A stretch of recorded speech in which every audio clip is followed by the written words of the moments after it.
Hello student, welcome once again. बच्चों, इस video में हम लोग एक्सरसाइज 6.1 का जो 6th नंबर का क्वेश्चन है, लास्ट क्वेश्चन इस एक्सरसाइज का, इसे सॉल्व करना सीखेंगे। देखो, अभी तक जो आपने 1 से 5 तक सॉल्व किया है ना, उसमें आपको पहले से डायग्राम बना करके दिया हुआ था। इसमें आपको खुद से ड्रॉ करना है। जो आपको हिंट दिए हुए हैं, जो आपको रास्ता दिखाया गया है, उस रास्ते पर चलते जाओ। आपका जो ड्रॉ है ना, वो होते चला जाएगा। तो आइए स्टार्ट करते हैं ये वाला वीडियो। और अगर आपने 1 से 5 तक किसी भी क्वेश्चन में अगर आपको डाउट है, आपने वीडियो नहीं देखा है, तो नीचे डिस्क्रिप्शन बॉक्स में आपको सारे वीडियोज़ के लिंक मिल जाएंगे।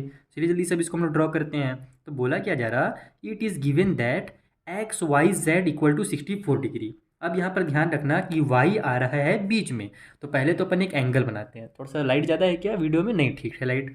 तो देखो, मैं एक एंगल ड्रॉ करता हूँ, रफली बनाएंगे। स्केल से आप बनाना चाहो तो बना सकते हो, पहले मैं आपको रफली समझा रहा हूँ। ठीक है। तो देखो, ये हमारा एंगल बन गया, लगभग 64 डिग्री का अप्रॉक्स। तो इसका नाम क्या है? ये जो हमारा पॉइंट रहेगा, इसका नाम वाई होगा। इधर हम लोग एक्स दे देते हैं और इधर हम लोग जेड दे देते हैं। क्लियर ये चीज़? बोलोगे सर बीच में वाई क्यों हुआ? क्योंकि साफ साफ इसमें देखो क्या बोला था, एक्स वाई जेड जो है वो 64 है। यानी जो बीच का जहाँ पर एंगल बन रहा है ना, वहाँ पर कौन सा पॉइंट होगा? वाई होगा। एक्स और जेड को आप ऊपर नीचे कहीं पर भी दे सकते हो। ठीक है। तो ये हो गया हमारा एंगल 64 डिग्री का। इसको आप यहाँ पर लिख भी लो, आधा काम हुआ है। आगे चलते हैं। And X Y is produce to point P. यानी कि जो एक्स वाई है ना, ये वाला जो लाइन है, इसको प्रोड्यूस किया जाता है, यानी कि और बढ़ाया जाता है, ताकि वो थोड़ी दूर तक जा करके पॉइंट पी में मिल जाए। तो इसको हम लोग थोड़ा सा बढ़ाते हैं ऐसे आगे। ठीक है, ऐसे सीधा, चलो सीधे ही बढ़ा लेता हूँ। और बस इतना ही बढ़ाने के बाद इधर हम लोग इसका नाम क्या दे देते हैं? पॉइंट पी दे देते हैं। तो X Y is produce to point P, ये भी हमारा काम हो गया। Draw a figure from the given information, यानी यही जो इन्फॉर्मेशन दिया था उससे आपको फिगर ड्रॉ करना है। तो हमने कर लिया ड्रॉ। ठीक है, आगे चलते हैं। अब क्या बोल रहा है कि if ray Y Q bisect angle Z Y P. अब देखो, एक एंगल बना है हमारे पास जेड वाई पी। तो कौन सा एंगल बना है? ये देखो, एंगल जेड वाई पी। यानी यहाँ पर जो एंगल बना है ना, बड़ा सा, इसको क्या कर रहा है, एक रे आ रहा है, ऐसे तिरछा रे आ जा रहा है और इसको बाइसेक्ट कर दे रहा है। बाइसेक्ट यानी बीचों बीच से कट कर दे रहा है। यानी अगर मान लो ये हमारा 100 का है, तो इसको 50-50 बराबर बराबर पार्ट में डिवाइड कर दे रहे हैं। ठीक है, बाइसेक्ट का मतलब यही होता है। तो हम लोग इसके बीच में से एक रे बना लेते हैं। हो सकता है मेरा थोड़ा अच्छा रे ना जाए, क्योंकि मुझे यहाँ पर ड्रॉ कर दिए थोड़ा बन नहीं रहा है ना, वीडियो बना रहा हूँ, तो फिर भी चलो बन गया लगभग। ठीक है, हाँ, लगभग लगभग आपको दिख रहा है कि बराबर बराबर है। तो ये जो हमारा है, ये बाइसेक्टर है और इसका नाम क्या है? वाई क्यू नाम है। तो इधर वाई पहले से है, इसका मतलब ऊपर में जो होगा ये हमारा क्यू हो जाएगा। ठीक, बाकी आप इधर ऐसे एरो एरो सब में लगाते जाओ, ताकि आपको क्लियरली समझ में आ जाए कि एक लाइन है और रे है, ये सब। ठीक है। तो ये हो गया हमारा Y Q bisect Z Y P. आधा काम हो गया हमारा कंप्लीट। अब हमसे बोला क्या जा रहा है, यानी ड्रॉ करने का काम हो गया। और मेन यही है, जो बच्चे ने ड्रॉ कर लिया वो क्वेश्चन को सॉल्व कर लिया। जिसने ड्रॉ नहीं कर पाया या ड्रॉ गलत कर दिया, उसका क्वेश्चन पूरा का पूरा गलत हो जाएगा, यानी सॉल्यूशन। तो अब हमको बोला ये जा रहा है कि फाइंड एक्स वाई क्यू। तो एक्स वाई क्यू कौन सा है? एक्स वाई क्यू, यानी ये वाला एंगल और ये वाला एंगल, ये दोनों को मिला करके जो इधर बड़ा सा एंगल बन रहा है ना, यही हमारा एक्स वाई क्यू है। तो अब हमको बीच वाला पता चलेगा, तब हम लोग क्या करेंगे, मान लो ये हमारा 50 निकल गया, तो 50 और 64 को प्लस कर देंगे, तो हमको ये वाला एक्स वाई क्यू मिल जाएगा। तो हमको इसका मतलब ये बीच का एंगल को पता करना है, जिसका नाम क्या है हमारा? जेड वाई क्यू है, या फिर वाई क्यू वाई जेड, जो बोलना चाहो वो बोल सकते हो। ठीक है, तो हमको ये निकालना जरूरी है। सेम उसी तरीके से और एक और चीज़ फाइंड करना है, and reflex Q Y P.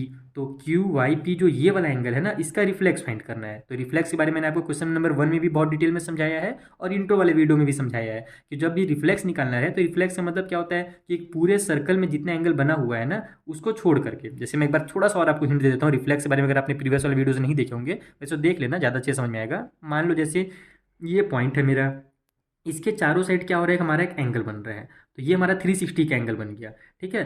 तो अब इधर से मान लो एक रे आता है और इतना को कट कर देता है, तो ये जो एंगल बन गया है ना, तो इसी को छोड़ करके जो इधर एंगल बचा हुआ है, इसको इसका रिफ्लेक्स बोलते हैं। यानी इस वाले एंगल का रिफ्लेक्स ये बचा हुआ जो बड़ा सा है ना एंगल, वो हो जाएगा। सेम उसी तरीके से जैसे यहाँ पर हमको क्यू वाई पी का हमको रिफ्लेक्स बोला है, तो क्यू वाई पी इतना सा को छोड़ करके ये इधर ऐसे देखो सर्कल जो बनेगा ना, तो यहाँ से लेकर के यहाँ तक जो एंगल बनेगा उसको हमको फाइंड करना है। तो उसको फाइंड करने का सिंपल सा तरीका है कि क्यू वाई पी जितना भी हमारा निकले, तो 360 डिग्री में से उसको माइनस कर दो, तो हमको रिफ्लेक्स पता चल जाएगा। क्योंकि हम जानते ही हैं कि पूरा सर्कल जो होता है वो 360 डिग्री का होता है। तो इस तरीके से आपको मैंने एक्सप्लेन कर दिया। अब चलो जल्दी जल्दी हम लोग सॉल्व करते हैं, क्योंकि अब ज़्यादा इसमें टाइम लगेगा। मेन था ड्रॉ करना, वो हो गया है।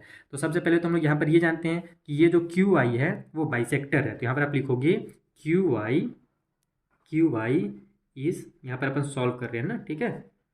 Q I is bisector of, तो किसका बाइसेक्टर है, जेड वाई पी का है, एंगल जेड वाई पी।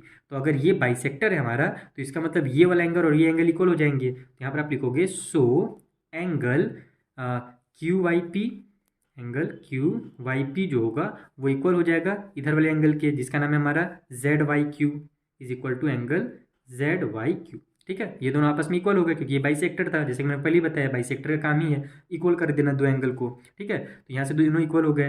अब हम लोग क्या करते हैं कि हम जानते हैं कि जब कभी भी एक सीधी लाइन पे तीन एंगल बनता है, ठीक है, तीन या तीन से ज़्यादा एंगल, कितना एंगल जब कभी भी एक सीधी लाइन पे बनता है तो उनका जो सम होता है वो 180 डिग्री होता है, क्योंकि वो आपस में लीनियर पेयर कहलाते हैं। इसका मतलब अगर इसको इसको और इसको ये एक्स वाई जेड ये तीनों को अगर मैं ऐड करूंगा तो 180 आएगा। तो वैसे ही लिखो आप, एंगल एक्स वाई जेड में प्लस करेंगे हम लोग पी वाई क्यू, या फिर इसको मैं क्यू वाई पी दिया हूँ पहले ना तो वही दे देता हूँ क्यू वाई पी, और उसमें प्लस करेंगे ये बीच वाला एंगल जिसका नाम है मेरा एंगल जेड वाई क्यू।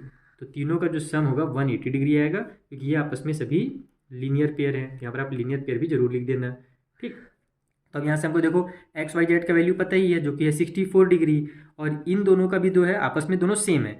यानी अगर यहाँ पर मेरा क्यू वाई पी को अगर मैं जेड वाई क्यू लिखना चाहूँ तो भी तो बात एक ही होगा ना, जेड वाई क्यू और पी वाई क्यू दोनों आपस में इक्वल हैं। तो इन दोनों के बदले हम लोग क्या कर सकते हैं, किसी एक को चेंज कर सकते हैं। जैसे कि ये जो मेरा क्यू वाई पी है इसके बदले में मैं यहाँ पर जेड वाई क्यू लिख देता हूँ, और ये वाला तो जेड वाई क्यू पहले से है। अब ऐसे लिखने से क्या होगा ना कि हमको यहाँ से जेड वाई क्यू का वैल्यू मिल जाएगा, और अगर जेड वाई क्यू का वैल्यू मिल गया तो क्यू आई पी तो जेड वाई क्यू के बराबर ही है, यानी कि दोनों का वैल्यू मिल जाएगा। समझ में आया मेरी बात ना। तो इसके बदले आप क्या करो, इसको दोबारा लिख दो, क्योंकि यहीं पर अभी हमने देखा था कि क्यू आई पी और जेड वाई क्यू क्या है, आपस में इक्वल है। बस आपस में एक्सचेंज कर लेते हैं दोनों खुद को थोड़ी देर के लिए, ताकि यहाँ पर आंसर निकल जाए।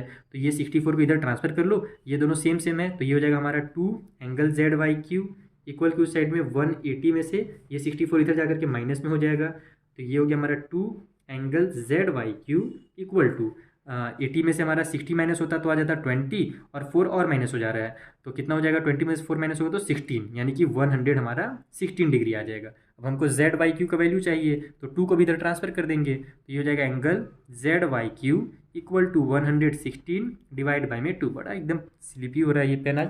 वीडियो में ब्राइटनेस ठीक है ना, थोड़ा सा ज़्यादा लग रहा है मुझे, धीरे धीरे बढ़ते चला जाता है। हाँ अब ठीक है, चलो उसको मैं बाद में एडजस्ट कर दूंगा, जब एडिट करूँगा ना वीडियो को तब उसको मैं कर दूंगा। तो ये हमारा इतना हो गया।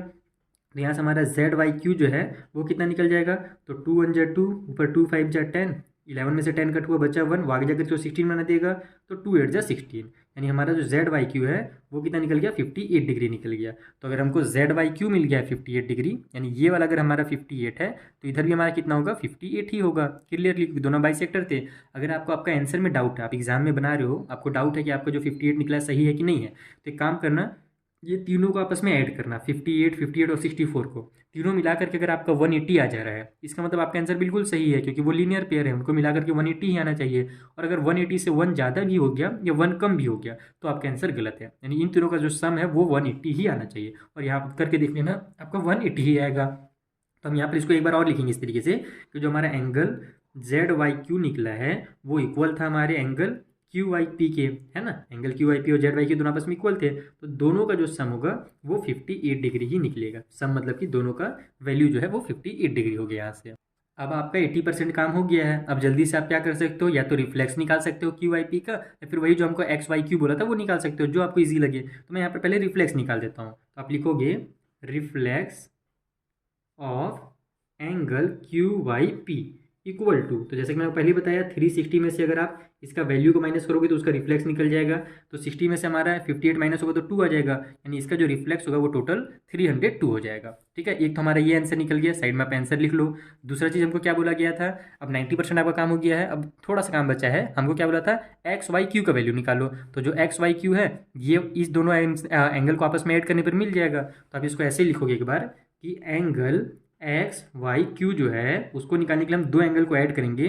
पहला वाला एंगल का नाम है क्यू वाई जेड, या फिर जिसको हम लोग जेड वाई क्यू उतना देर से लिख रहे थे, चलो मैं क्यू वाई लिख दिया हूँ तो क्यू वाई जेड ही लिख देता हूँ, और प्लस कर देंगे हम उसमें एक्स वाई जेड को। ठीक है, ये क्यू वाई जेड वही वाला है ना, जेड वाई की जो उतना देर से मैं लिख रहा था ना उसी को मैं गलती से क्यू वाई जेड लिख दिया है। दोनों लिख सकते हो, दोनों का मतलब एक ही होता है।